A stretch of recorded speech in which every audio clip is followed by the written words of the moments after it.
Olá, seja muito bem-vindo. Meu nome é Piero Pires e você está no canal do Ministério Sementes de Amor da Igreja Batista Central de Campinas. E hoje iremos refletir sobre o tema Música Suave para um Coração Endurecido, baseado no capítulo 3 do livro Davi, um homem segundo o coração de Deus, do autor Charles Swindoll. Então, bora lá? A indústria do cinema entendeu há muito tempo o poder de uma trilha sonora e o quanto ela pode gerar em nós sensações que remetem desde a paz e o conforto até a expectativa e a explosão, e usam isso muito bem para complementar as suas produções, trazendo uma experiência profunda de imersão na história ao qual estão contando.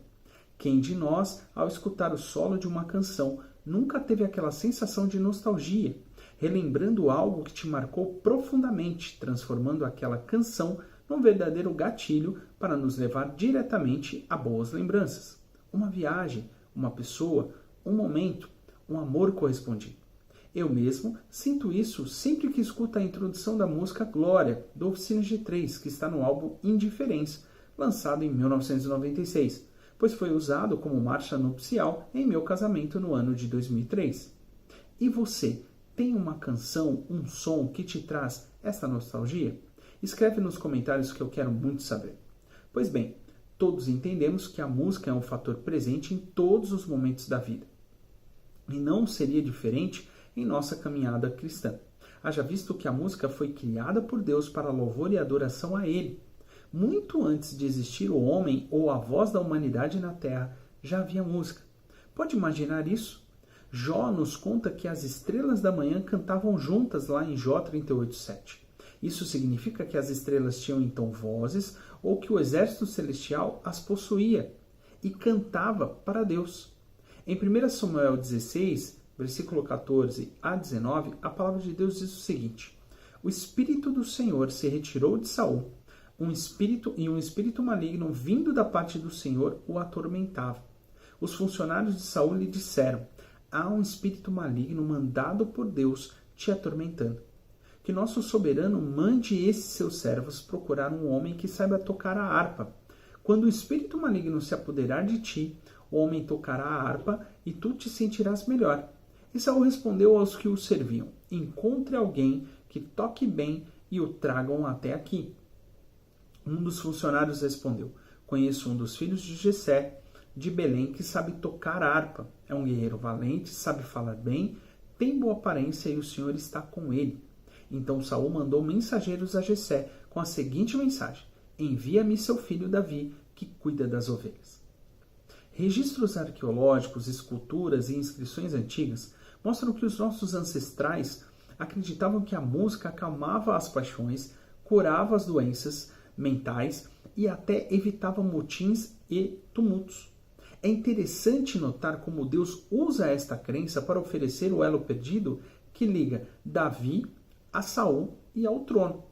Olhando o texto bíblico, vemos que alguém ouve que Saul está deprimido e procurando quem o ajude com uma música que o acalme. Essa pessoa tem um amigo que conhece Davi e diz: Conheço um sujeito que pode fazer isso. Nos versículos que lemos, há verdades que nos confirmam que Deus jamais esgota seus recursos criativos para realizar o seu plano soberano. A primeira verdade é que Deus usa os nossos dons no momento certo. Em 1 Samuel, capítulo 16, versículo 17, diz assim: E Saul respondeu aos que o serviam: Encontre alguém que toque bem e o traga até aqui. De um lado, Saul, doente e um reino em decadência por conta da desobediência. De outro, Davi, ungido rei por Samuel a pedido de Deus. Um pastor de ovelhas cumprindo a sua responsabilidade para com seu pai, aguardando o tempo oportuno para substituir Saul, ao qual ele nunca havia tido contato. Como conectar dois personagens tão distantes com histórias tão diferentes? A resposta vem no versículo 18 do texto. Um dos funcionários respondeu: Conheço um dos filhos de Jessé, de Belém, que sabe tocar a harpa, é um guerreiro valente, sabe falar bem, tem boa aparência e o Senhor está com ele. Já parou para pensar o quão importante e especial é aquilo que você faz? A habilidade de Davi com a harpa o levou para próximo do rei Saul, que o amou muito como servo. Quando Davi entrou na presença do rei, Saul não tinha ideia de quem era aquele jovem à sua frente. Como um instrumento musical pendurado no ombro, o sucessor de Saul se encontrava diante dele e o rei não sabia. Davi certamente não fez menção disso. Ele estava ali com um propósito: ajudar o rei em sua depressão. A palavra em 1 Samuel capítulo 16, versículo 21 diz assim: Assim Davi foi a Saul e esteve perante ele. Este o amou muito e o fez seu escudeiro. Por que Saul amou Davi? A palavra diz o seguinte, lá em 1 Samuel capítulo 16, versículo 23. E sucedia que, quando o espírito maligno da parte de Deus vinha sobre Saul, Davi tomava a harpa e a dedilhava. Então Saul sentia alívio e se achava melhor, e o espírito maligno se retirava dele. Davi estudou harpa para ser um grande astro do rock? Ou para ser notado como o grande expoente musical daquela época? Não. O intuito de Davi era única e exclusivamente adorar a Deus sobre todas as coisas, estando disponível para ser usado conforme a vontade de Deus, apresentando-se e servindo ao rei Saul. E foi esse dom que conectou a necessidade do rei Saul com o recém-ungido rei para que a palavra fosse cumprida.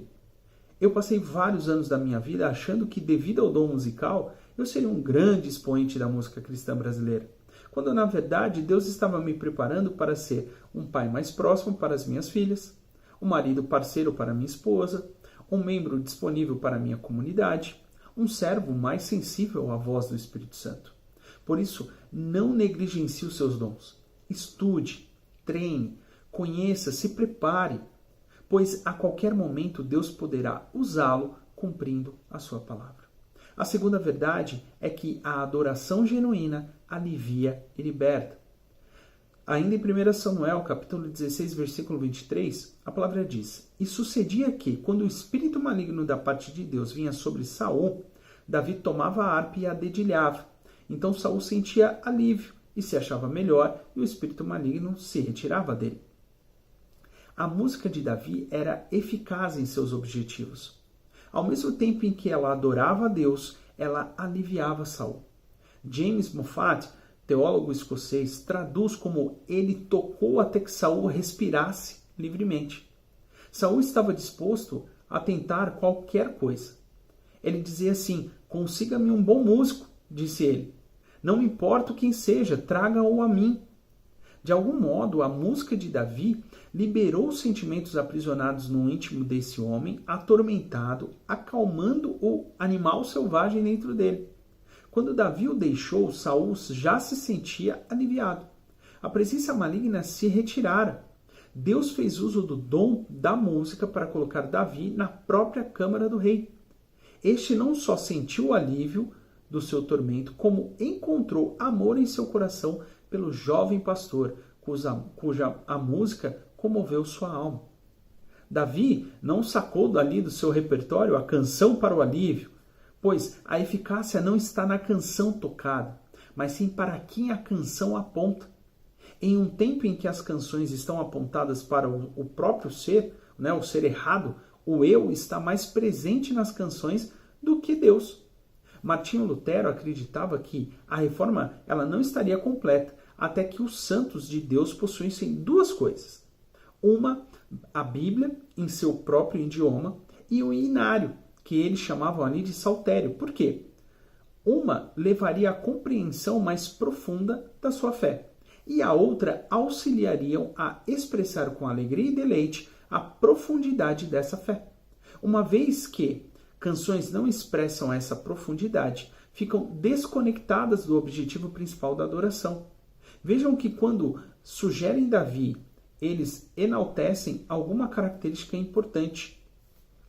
Olha só, conheço um dos filhos de Jessé, de Belém, que sabe tocar harpa, é um guerreiro valente, sabe falar bem, tem boa aparência e o Senhor está com ele. Adoração, entre outras coisas, é relacionamento com Deus. E isso se dá por meio da sua palavra. Veja como o livro de Salmos mostra um relacionamento intenso e profundo, abrangendo todos os sentimentos do ser humano. Para cada momento da caminhada temos um salmo. Está feliz? Há um salmo para isso. Está triste? Há um salmo para isso. Nasceu alguém? Faleceu alguém? Há sempre um salmo destinado para trazer alívio, conforto, confronto e cura. Todos os salmos foram escritos para nós na certeza da presença de Deus e sentindo essa presença. Em cada um deles, desde o primeiro até o último, qualquer que seja o tom específico, quer menor ou maior, o cantor está consciente de Deus. Isto dá ao livro de Salmos o seu caráter peculiar. Levando em consideração, como vimos, que o livro de Jó diz que já havia cantos antes da terra ser formada, e o livro do Apocalipse diz que haverá cantos depois que ela se for, é razoável pensar que deve haver muito canto enquanto estivermos aqui nessa terra, não é verdade? Por isso, pare e pense, quantas vezes você cantou sozinho no último mês? Digo, realmente louvou a Deus cantando, cantou a palavra. Nosso tempo devocional com Deus parece alcançar seu ponto mais alto naqueles momentos em que cantamos louvores a Ele. O crente cheio do Espírito tem o coração repleto de música. A sua melodia é transmitida diretamente ao céu, ao vivo, onde a antena de Deus é sempre receptiva e a música suave da sua canção sempre apreciada. Não importa quão bela ou quão triste sua música possa soar, cante. Repito, cante. Você não está ensaiando para o coral da igreja. Você está cantando em seu coração para o Senhor, seu Deus. Para Saul, o tocar a harpa foi o alívio para a sua enfermidade. Para Davi, foi o momento de relacionamento e adoração ao Deus Todo-Poderoso. E para o povo, o cumprir da palavra, conectando o futuro rei ao antigo rei. Adorar a Deus é fantástico, não é? Espero que Deus tenha falado ao seu coração nesse episódio musical, como falou ao meu coração. Então não se esqueça, não deixe de se inscrever no canal, ativar as notificações e deixar os seus comentários no vídeo. Um grande abraço, Deus abençoe e valeu!